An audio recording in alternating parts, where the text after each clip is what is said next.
রাধে রাধে বন্ধুরা, তোমরা সবাই কেমন আছো? আশা করছি সবাই খুব ভালো আছো। তো চলো আজকে সকাল থেকেই শুরু করলাম, এখনও কিন্তু স্নান টান হয়নি। সকালবেলায় না পড়তে চলে এসেছি, এই দেখো আমার স্টুডেন্ট পড়ছে, আর এই কিন্তু একাই পড়ে সকালবেলাতে। আর তারপরে না আমি বিছানাটা গুছিয়ে নিয়েছি, এই দেখো ঝটপট করে মশারিটাকে গুছিয়ে এই যে বিছানাটাকে গুছিয়ে নিয়েছি। আর তারপরে না আমাকে বর ছুটতে ডাকতে এসেছে, বলে এই দেখো আমি কত মাছ নিয়ে এসেছি। তো আমি তোমাদেরকে ওটাই দেখালাম, এই দেখো কতটা মাছ নিয়ে এসেছি তোমরা দেখতে পাচ্ছ, এক ব্যাগ।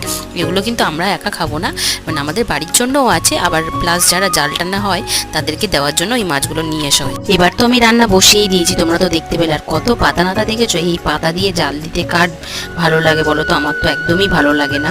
এখানে বাবা আর ভাই এসেছিল, দুজনে দুপুরবেলা খাওয়া দাওয়া করে নিচ্ছি। রাতে আবার রুটি করে নিচ্ছিলাম, আর আজকে রুটিটা একটু ফুলেছে তাই তোমাদেরকেও একটু দেখিয়ে দিলাম। আর এখানে দেখো রাত্রেবেলা ডিম আলু দিয়ে একটু তরকারি করেছিলাম।